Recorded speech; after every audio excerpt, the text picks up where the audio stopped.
Welcome to Before the Work Begins with me, Jo Hutton, senior yoga teacher and author of best-selling Substack Yoga for Tired People. And in this podcast, we speak to the movers, the shakers and the creatives and find out what they are doing before the work begins. Are they really getting up at 5 a.m. and taking cold plunges, or are they just trying to get by like the rest of us? I hope you enjoy.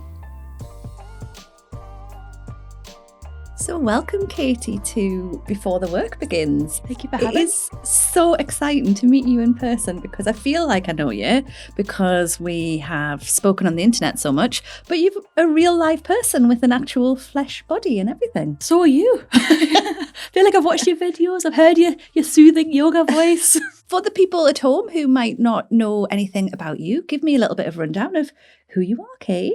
A live event illustrator, that's my main thing. And I also run the Good Ship Illustration with my friends Helen and Tanya, where we do like online courses for illustrators, and we also do loads of free workshops and art club on Instagram and things. My most recent thing is Substack. I've got a jobs board for illustrators, which is I feel like that's how I know you best, because of Substack. And yeah, I'm a mum. I've got a 3.5-year-old daughter, and I live in a like seaside Northumberland town. Lovely. And so this podcast is all around mornings. Can you tell me how your morning went this morning? So my alarm goes off at like 6:15, but today I've got like one of those light up ones.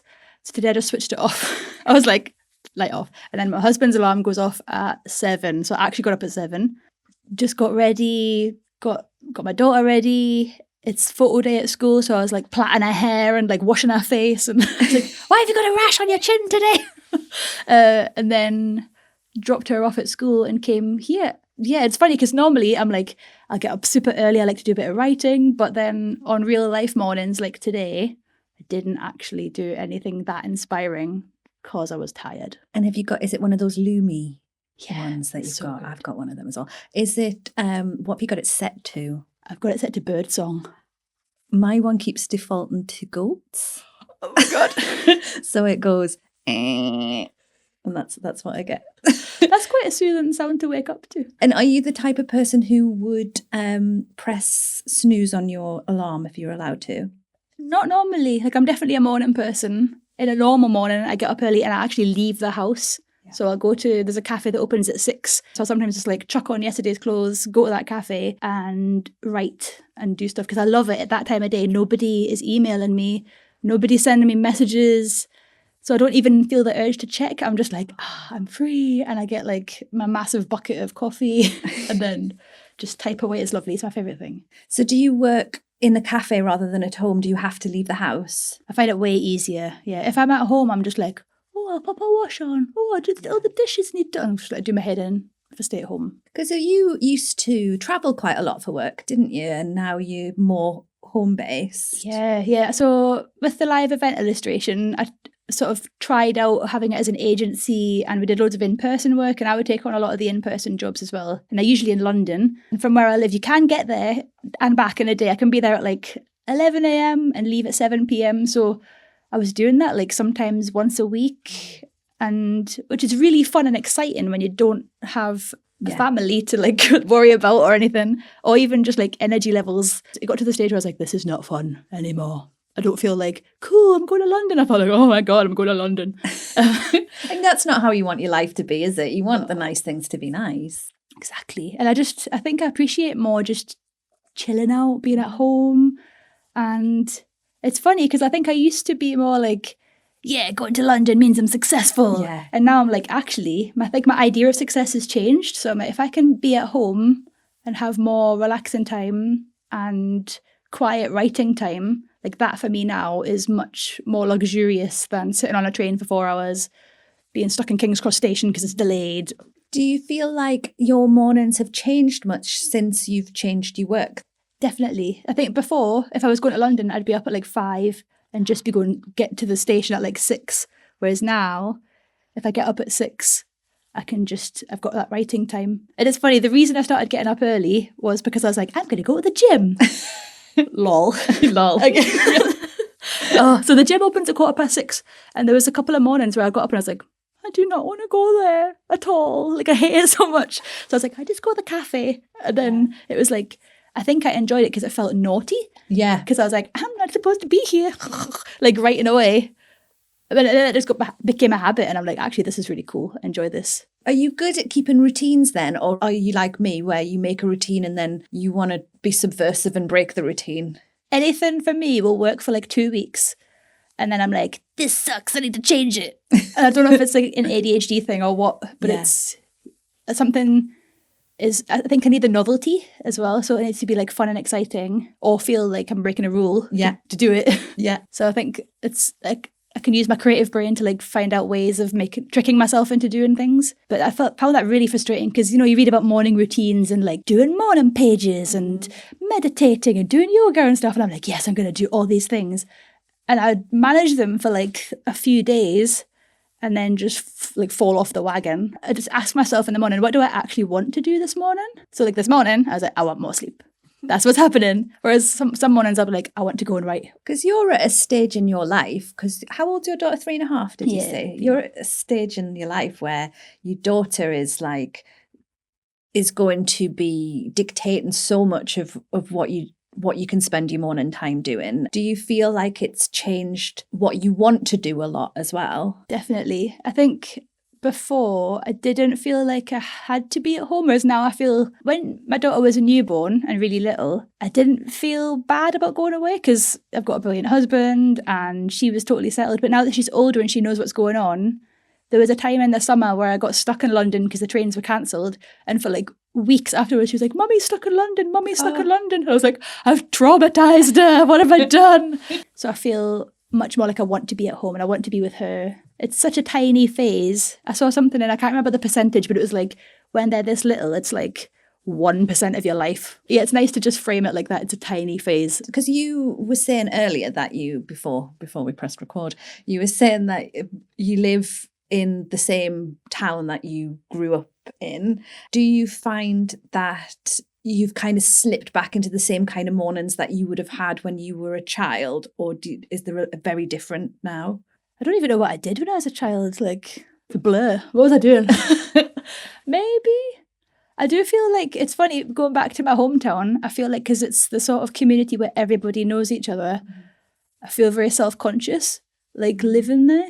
I don't know, like I think having an online business and being on the internet and living in a small town, it's like they really clash, because I'm like, if I see somebody, they'll be like, hey, I saw your video, and I'm like, no, it's not for you. It's for strangers. Don't look at that, please. Like, I wish there was a way to block local people. Yeah, I made a video that was like, I get up before my daughter wakes up to do work, and I didn't really think that was very controversial, but a lot of people were like, it's all right for you because your daughter sleeps. I feel like anything you talk about online, and especially in terms of morning routines and like having a child and things, people get really, what about my experience? You're not. I find that really difficult. I don't know if you have the same experience, whereas you talk about something and people are like, but I don't have that. Sometimes people say things and you're like, okay, I'm going to take that into consideration, and maybe that was a blind spot. But sometimes you just have to be like, I have taken that piece of information and I'm just going to think that maybe this video just isn't for you. Like, you can't, the whataboutery is tricky online, I think, especially when it comes to women and things like, because I don't have any children, and I sometimes feel very aware that when I'm talking about things, I have to always say that I am able to do this because I don't have children. But at the same time, it doesn't necessarily mean that what I'm saying isn't valuable. I think we're so used to seeing a feed that is so for us that when you see something that's not for you, it can feel a bit jarring. You can't do anything about the fact that your baby sleeps. You're just saying, this is what I do. Yeah, it's so hard. If you didn't have to do anything, if you weren't at work or anything, what would your ideal morning look like? You know what? One of my favouriteest things ever is sitting early in the morning before everybody's awake with a coffee and then like a notebook and a nice notebook, nice pen. That is like my dream. I feel like my head is so full of ideas all the time, and like writing in the morning is just so good. And would you be writing or would you be drawing? Funnily enough, I would probably be writing. I think that's been a big thing this year. So I wrote with Helen Stevens, we wrote a load of picture books last year, and she illustrated them. And it's funny because I'm an illustrator. I was like, this is really strange to be just writing. It's, as time has gone on recently, I've been like, writing is kind of one of my favourite things to do. And even in the good ship, like I do so much writing for sales pages and emails, and it's like, it's snuck up on me, I think, but it's always been there. But because I was an illustrator, it was like on the back burner, and now it's like, actually I really love writing. Do you think you've had to have an identity shift with that then? A little bit, yeah, especially for the writing picture books. Yeah, and like just be like, we've written the stories, have fun illustrating them. What did you find when they came back? Did you feel like, oh, it's so lovely to see what she's done with them? Or was there an element of like, oh, I wish I'd done that? Because Helen's such a good friend and the illustrations are brilliant, and we were like, we knew what the characters looked like while we were writing it. It felt like, oh yeah, that's exactly right. And I couldn't have done anywhere near as good of a job. And that is her thing. So it feels it's really exciting. When you've got your notebook and you're writing things down, would it be planning, or would it be reflecting, or would it just be like hand moving, not really thinking kind of stuff? It's kind of a bit of everything, really. So when I do morning pages, I'll be just like writing whatever's in my mind. But then usually while doing that, some stuff comes up like, I need to do that. And rather than saying, I need to do that or I should do that, I write, I will do blah, and then I highlight it. Ah, so good. Yeah, and I have rules that I'm not allowed to write mean stuff about myself in there because it's the morning. It's like... Shouldn't write mean stuff at any time. Exactly, ever. So it's just like good vibes only. And if something comes up that I'm like, oh, I should, I'm like, no, I will, blah. Then it also, like sometimes people ask questions, like in my DMs. I had one a couple of days ago and she was like, I'm pretty new to this. Where would you start with pricing for illustration? I was like, that is such a big question. Yes. Like what would I say to somebody who's brand new to pricing illustration? So like that sort of question is good for the morning when my brain is crystal clear. Time feels different in the morning. I don't know if you find that. Yeah, there's more of it.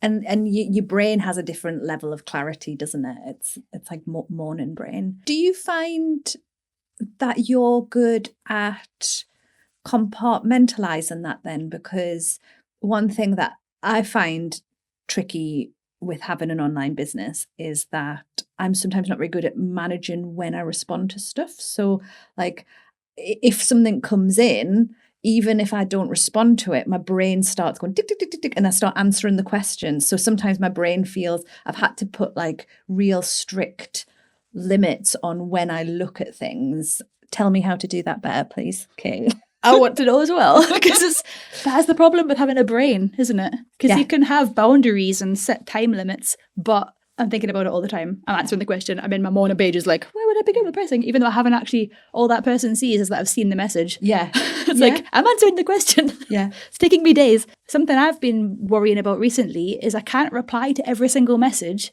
And I feel so bad about it.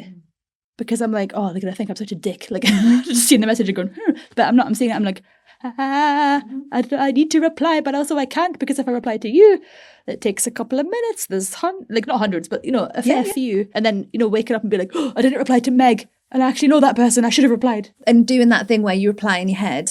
Yes. And then you're like, oh, I actually didn't reply in the real world to So by the time you actually reply, you've written it in your mind about 15 times.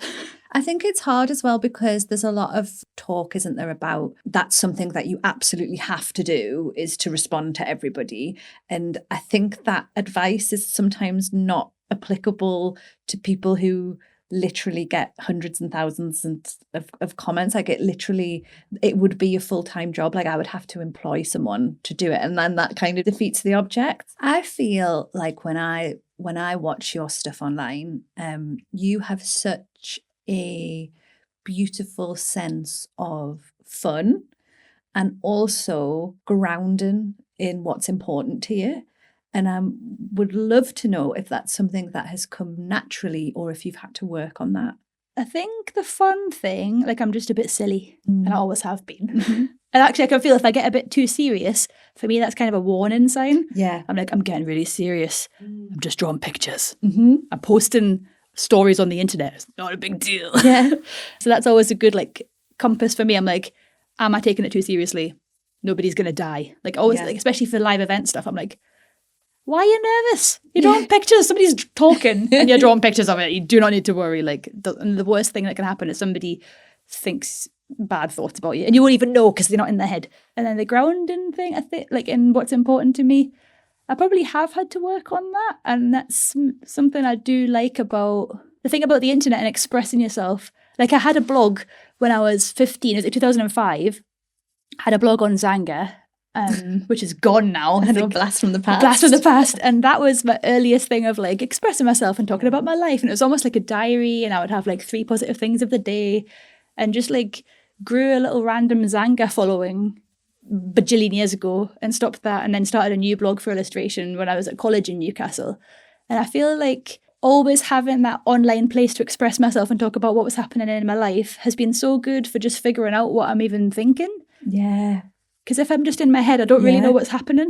But if I write it down, I'm like, that's where I am. I don't know if you have the same. I'm exactly like that. I feel like sometimes I have to articulate what I'm thinking outside of myself so that I can work out what I think. And I think it's really interesting you saying that, you know, other illustrators might look at you and think, not overnight success, but like that the online stuff has kind of blown up for you, and not realize that actually this has been something that you have been putting in place and doing for literally since you were 15.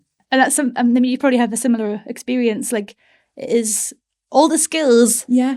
I've been working on them since as long as I can remember. And that's something I do. Another thing with the internet I really worry about is making people feel bad. Yeah. I really struggle with the thing of like celebrating and having like, woohoo, this is so exciting. And being like, I don't want it to be like, I'm so great. Like that I really struggle. And I don't know if it's a cultural thing as well. Like, my mum is Scottish, and there's definitely a Scottish culture of like, don't show off. Yeah. You're showing off what you're doing, like wind your neck and like that sort of attitude. And like, she would never actually say that. She's very supportive and everything. But I do feel like there's a sort of childhood thing of like, what are you doing? Yeah. Like, if you're making money, or you're having a good time, or you've done something that you've set a goal and you achieved it, you shouldn't tell people about it. Yeah. I feel like I'm breaking lots of rules sometimes when I post. Do you feel like that's one of the reasons why you get so spiky when it's someone in your village? Yes. Yeah, because it's like, oh no, I've broken the unwritten rules and they've seen me doing it. Well, it's not even unwritten rules, is it? No, it's just it's like really in your face rules. Have you had that then? Have you had anyone online being like upset by something that you have visibly done then? Yes. Oh, have you? So recently for the jobs board, I stepped way out of my comfort zone, and I was like, I'm going to ask for feedback from I don't know. I saw you do that, and I was like, I almost messaged you and said, this is so brave. I have never been able to do this. You must be so grounded in your like, okay, tell me about it, Kate. Sweating, being sick, like, please give me feedback. Anyways, people did give me feedback. And some of it, classic brain. Yeah. So much gorgeous feedback. People saying, thank you for doing it, blah, blah, blah, all the nice things. And then a couple of like slightly salty comments. But one of them that really stood out. So with the jobs, sometimes, well, yeah, quite often, if I've not been told that the job's been filled, I'll reshare it and be like, this job's not happened yet, you can still apply. Yeah. And somebody put in the form, you repost jobs that were posted months ago, it's like you're trying to sell your success. But things like that are interesting. And I felt like the financial exchange for the jobs board makes people take it seriously. Yeah. Whereas if it was free, I think people wouldn't not respect it. Like, they would take it for granted, or they wouldn't apply. It's not like people got skin in the game if they're paying for it. It's probably the same with the yoga. Like, if they're paying to get the yoga, they're more likely to do it because they're like, oh, I need to make the most of this. Obviously, it's not a small amount of money, because any amount of money is valuable and people have different circumstances. But I think that one of the things when you have something for free, so all of my comments are behind a paywall, and that's because I really wanted people in the community to feel safe. That's one of the reasons why I'm reticent to take the paywall away, because when you have a completely open comment section, it's not as safe for the people to be able to have the conversations that people are having that need to happen. And I think that there's a level of like, I need to protect my community as well. You're like carving out a little space for them, aren't you? Yeah. That's special. But it's so, nobody tells you this about creating an online thing, which is how emotionally invested and like how it's all like. I remember when I was first doing yoga, and I remember listening to conversations like this from people who were further on in their journey and being like, why are they talking about this? Why is everyone talking about like money and emotions? It's just silly that people are talking about this. But the further you go on, you're like, oh no, it's all identity work.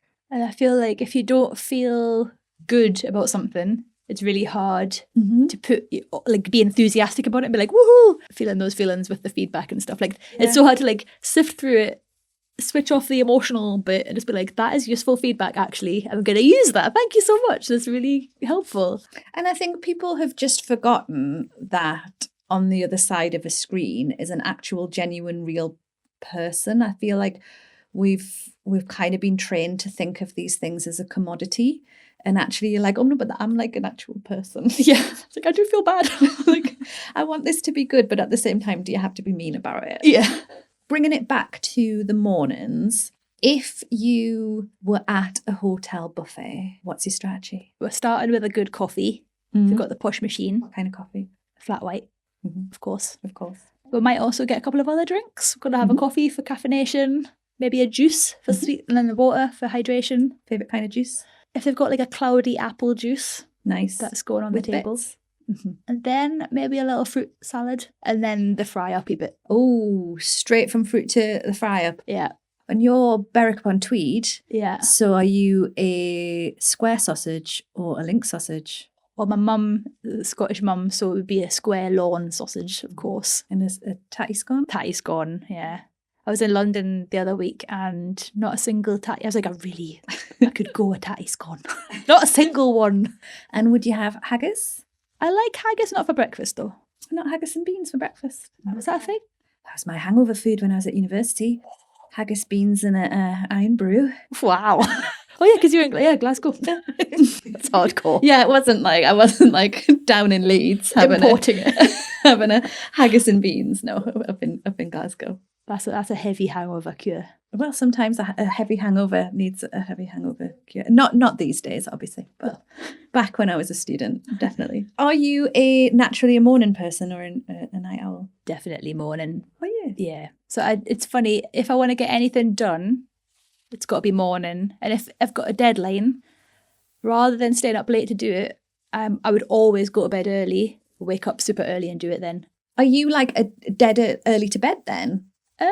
Like 10:30. For some reason in my head, and I've realised that as I'm having this conversation with you, that I've just made this up about you, and it might not be true. Is that in my head you like love to sleep? Oh, I do. Yeah. That's right. I don't have naps anymore. Like pre-child, I was all about napping, but I don't really nap. But daytime baths are like my next best thing. Yeah. What do you have in your bath then? Well, I used to work at Lush, so I'm a big fan of any Lush things. But so I was in Newcastle the other week and I went in and like all my old colleagues were still there. That's nice. So yeah, I stocked up when I was back. But if I haven't got any Lush things, then just like lavender oil. Does your little girl love a bath? She does, yeah. And we've got a big bath downstairs and she's like, Mum, you can have a big bath, please. Would you have a bath in the morning? Yeah, that's like very luxurious if I can, yeah. Or like an after lunch bath. If it's been a heavy morning, I'd be like, I'm going home for a bath. And do you leave the house the same time as your husband then? Usually, yeah. Like when we're all going out, so like after I've done my morning escape, come back for breakfast, then we'll all just go out the house. Oh, so you go out and then come back? Yeah. So, which is nice because I'll go out before anybody's awake because I've got a tiny house, so I just wake everybody up if I stay in the house. But get up super early, leave the house, do my writing, have a massive coffee, and then come home and be like, morning, and do breakfast. You have the role that my husband has. So my husband does that. My husband goes but he goes and does the gym at 6 o'clock in the morning. So he gets up at 6 o'clock in the morning, goes to the gym, comes back, and then gets back into bed. I'm a sleeper. Yeah. I'll go to bed at 8 o'clock at night and wake up I don't very often go to bed, but like in my dream, like my dream would be that I went to bed at 8 o'clock at night and then woke up at like 11 o'clock in the morning. That's goals, sleep goals right there. Yeah. Do you find, this is such a basic question, but do you find, because obviously having a child has affected your sleep, but have you found that a difficult transition to navigate? So I love sleep as well, and really if I haven't had enough sleep I feel like I'm going to die, like dramatic. So the newborn bit was a lot, but like luckily was blessed with a child that sleeps really well and has inherited my sleepiness. But yeah, it was there's like, you know, when they're teething, that sucks. And then there's like a 4-month sleep regression, that sucked. So anytime that we weren't having good sleep, I was like, how am I supposed to function, let alone run 2 businesses and have friends? Like, I can't do any of these things. And I found like baby groups really hard. I don't know, because it's random. You're just like in a group of people that happen to have a child at the same time. I was like, are we friends because we have a child the same age? And like, I have made friends, like people are lovely. But I remember at the time being like, this is so weird. Like, I've just been lumped in a room with these random people who also aren't sleeping. Get me out of here. So yeah, I'm really kind of grateful to be out of that and into the, you know, from 7 p.m, like I can watch telly and whatever. And then in the morning, have that time as well before she wakes up. So how long do you actually work for in a day? I've got like 3 good hours in me per day. It's like school hours or kind of a rough time of working. So like 9 till 3, but really it's like 9:30 till 2:30. And then if there's deadlines and stuff, I'll get up early to do them. That's something I really struggled with when I was starting out. I thought if you're full time, you should be full time. You should be like 9 to 5 every day. And I just haven't got that ability. But I feel like when I do work and I'm focused, I can get like 3 weeks of work done in one go. That's how it feels. And then I'll be like, okay, now I need to like recharge my batteries. I feel like that's, I sometimes call it being a kraken, where I feel like I'm under the ocean for 1,000 years and then I go, rah, and I like come out and I do all of the work and then I like go back and I'm a kraken for another 1,000 years. Yeah. And my, like, the people in my household now are like, oh, she's just like, because I will, like, if I'm in work mode, then like it could be 2 a.m. that I'm doing my work, but then I don't feel tired by it because I'm being energized. But then I'm like, and now I really have to retreat for a bit. And it was very difficult for a long time because I thought that time when I was retreating, I was being lazy. And society will tell you that. I feel like human design wise, I know you're a projector as well. Yeah. And that's such like a classic projector thing to be like in our cocoon, store it up and then be like, now it is time. And then it's like, it all comes out. I feel like as well, my brain definitely percolates. There's a woman that I did that's just graduated from my yoga teacher training course, and her mum calls it mending your nets. So she's like, everybody needs time to mend their nets. So when you go out fishing, like there's fishing time, but sometimes you just have to sit and chat and mend your nets. And I was like, yes, I need to mend my nets. So like, I feel like I'll be walking about and it'll feel like an idea or something just like downloads into my brain where I'll be, and it'll come in fully formed and I'm like, and now I'm doing it. But it's actually that all that time when it's been going drip, drip, drip and kind of working in the background. And it's all the thinking time as well, isn't it? Because like, so last night when I couldn't fall asleep, I was thinking about the jobs board and what am I going to do and what will the future of it look like. And then I know now, I've seen it, the pattern so many times in my life. I know that this bit is horrible and uncomfortable and like it's just going in the back of my mind. But in like maybe 3 weeks or something, I'll just sit up and I'll be like, this is the solution. Yeah. Well, and it's just like out of nowhere, it'll come completely downloaded into a fully formed thing. And you're like, oh, I feel like that's just come out of the ether. But it hasn't. And I think this is something that we're not really very good at as a society, of honouring that type of work. I feel like people, if you have a brain that works like that, it's very much seen as like, you know, that's not the way you're supposed to work. You're supposed to work 9 to 5. You're supposed to sit in front of your computer. Like, there is nothing that is going to kill my creativity or work. And I've tried it so many times as to just sit, try and do the work. I just cannot do that. And I know you've been writing a book, haven't you? How have you found that? Do you know what? I've absolutely loved it. I've really loved it. One of the things that I wanted to do when I was set down to write this book, a pattern that I have in my life is that I suck the fun out of stuff because I think things are supposed to be hard. So I tell myself, like, people, like, we have this story in society that things that are worth having are hard work. So in order for something to be valuable, it must be hard work. And if it's not hard work, then it's not valuable. And this entire, like, I'm literally writing a book about how to enjoy your life and like how to like relax and take the pressure off yourself. And I was like, and if I can't enjoy writing this book, then we're screwed. Yeah, self-flagellate. Enjoy yourself or else. Exactly. Well, I was like, it's been so interesting how many times I've caught myself like just saying stuff that's not true, where I'd be like, oh yes, it's very hard. It's very, very hard, everyone. And actually it's so not hard. Like there are parts of it that are confronting. There are parts of it that are like, you know, you have to have the discipline of like getting up and doing it. And it's been so nice to, this is going to sound awful, but it's been just lovely hanging out with myself. Like I've never really been into writing that much until I realised that writing is just like having a conversation with yourself. It's just chatting, isn't it? It's just chatting to yourself. You just like sit there in your room hallucinating. And typing it down. Typing away, and then you stop. But it has made me very, like, I'm no fun at parties now because I've lost all of my social skills. I have really, really enjoyed it. And I think I will continue the writing process long after. I don't know if you find this being an illustrator, but like you get pegged in very quickly. I was told I was a good talker, but not necessarily a good writer.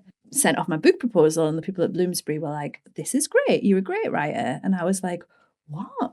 It's like we're told writers are somebody else, I think. Yeah. Somebody else writes books. Yeah. And stuff. Because I found that with writing these books for Walker Books with Pellin, I was like, this is fun. Like, we just made each other laugh and we wrote it down. Yeah. And then they're like, this is brilliant. Well done. I was like, okay. And I think people are really attracted to fun. Like when I think about things that I enjoy, like I don't want to see a rock star not having fun. Do you know what I mean? Like I don't want to see a rock star being like, oh, this is torturous. Like you want to see people have fun. You don't want your yoga teacher to be like, oh, I'm so stressed and miserable. Like you want your yoga teacher to be like, this is fun. And it's the same with illustrators. Like you don't want your illustrators to be like, I've sucked all of the fun out of illustrating because I think that's how, and obviously you're allowed to have real human emotions. I'm not saying that, but like you don't want to be like, there's two types of stress, isn't there? There's the stress that is stressful because you have a life, but then there's the stress that you put on yourself. That thing you said about like work being, it has to be hard, it has to be difficult. Yeah. I think that's something I've unpacked so much as well. Like it's allowed to be fun. Yeah. And I don't have to not be paid because it's fun as well. And it's hard as well because other people haven't necessarily done that. So sometimes you bump into people and they have opinions about the fact that they don't think that you're working hard enough. Like one of the things that I love watching you do on Instagram, one thing I find on Instagram is that sometimes I get pulled into what the audience wants. Yeah.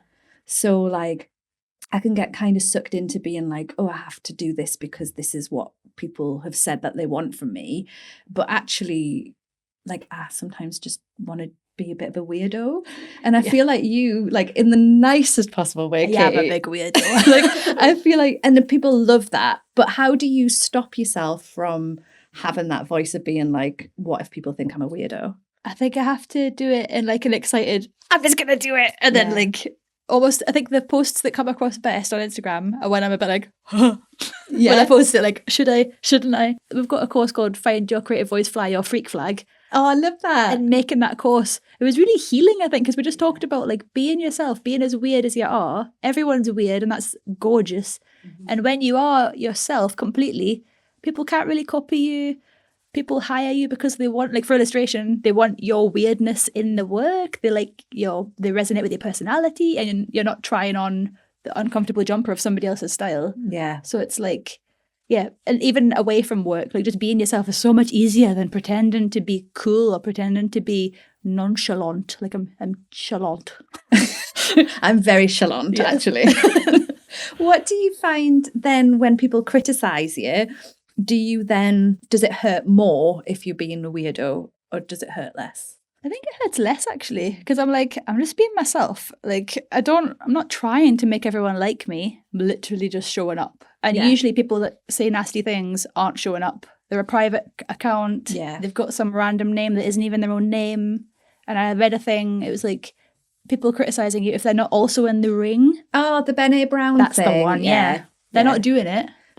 You've got to only take advice and criticism for people who are already also in the ring with you. And people who are successful and in the ring aren't going to criticize you. They're not. Because they'll be like, they know how vulnerable you have to be. Yeah, we talk about this quite a lot on my yoga teacher training course, and it's we call it Cringe Mountain, where you've got to like climb up Cringe Mountain, and you've like I'm on it. It's the thing is like anyone who's ever climbed Cringe Mountain can recognize other people on Cringe Mountain, and like nobody who's ever climbed Cringe Mountain is ever going to say anything bad about anyone else. The only people are going to be the people at the bottom being like, that's cringe. You're like, I know. You're like, I know. I'm aware of that. I'm cringing right now. It's brilliant. I love that. Because you can Mountain. feel it. You can feel the cringe, but also like, I don't know about you, but like I have always had I need to express something. I'm not really sure what it is. I'm not sure, like I couldn't articulate it in a coherent way, like, but there is something in me that wants to express something, and it's like I do this or it comes out in another way, like just let me have this like let me have this like healthy way to be cringe, because otherwise like who knows what would happen. Do you feel like you've always had that like in you, the creativity? Yeah, definitely. Like even at school I was like drawing all over things or wearing something. Not even a big, like I wasn't super rebellious, but I'd like have the wrong colour socks on, or I'd bring a toy to school. Like there's always been like some kind of urge to be like, bleh.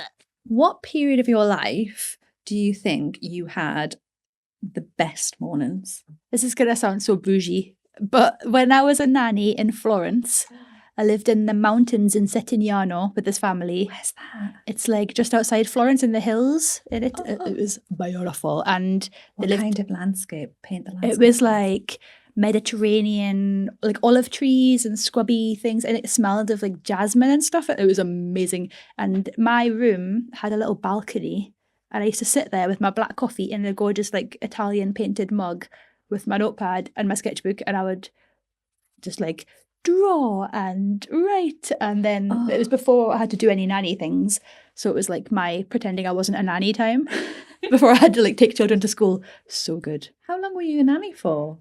I think like there was like 5 years of my life where I was like traveling and nannying, because I couldn't afford to just travel. But if I was a nanny and I lived with families, I had somewhere to live, I didn't have any bills, and I had morning times like that, and I got to like learn different languages and just have a bit of fun. Have you always been the kind of person who can like architect your life then? A little bit. I think I've always been like, we're going to die anyway, might as well do fun stuff. Like, yeah. So it's always like, so if something bad happened, I'd be like, right, start again, where are we going? And then so move to Italy, or because I always have this feeling like, even with AI, I know illustrators are panicking about AI, and I have this feeling like we're gonna die. Like you can just learn something else, like, which is not what illustrators want to hear. Like just learn a different skill. So I haven't spoken about this publicly, but I do feel like there's gonna be other skills. Or for me, I'm like, people will always need babysitters, which is like a very worst case scenario. It's a bit like in the back of my mind, I'm like, I could sell my car. So do you think when you retire, you would want to go back to like living in Italy? Yeah, I'd love to travel loads again. I feel like I can travel now as well. I keep reminding myself, I'm like, you can still do these things. Like Japan. Because I could never afford to travel when I was younger. Like I feel like I spent such a long time building a business, and then I had a business, and then you're like, and it's so true, like if you want to do it, you have to do it. Yeah, you absolutely have to do it. So do you feel like, would you like to have a base in Berwick and then travel, or do you imagine yourself like going and having a retirement home? Yeah, I imagine myself like my base in Berwick, my house, and then going traveling and coming back, and sort of fantasize about that. Yeah, that sounds absolutely lovely. Are you a silent morning or a chaos morning? Which one do you prefer? Silent by myself, and then when everyone's awake, I don't mind. You know, when you see people that are like, don't talk to me till I've had my coffee, I'm like, no, you can talk to me. Like, it's fine. Won't respond. Yeah, I probably will respond. Like, but I really like the quiet bit before everybody's awake. And I do feel like if I don't get up and have quiet time to myself, I'm a bit like... You're really sociable and outgoing, but do you feel like you're an introvert as well? Definitely, yeah.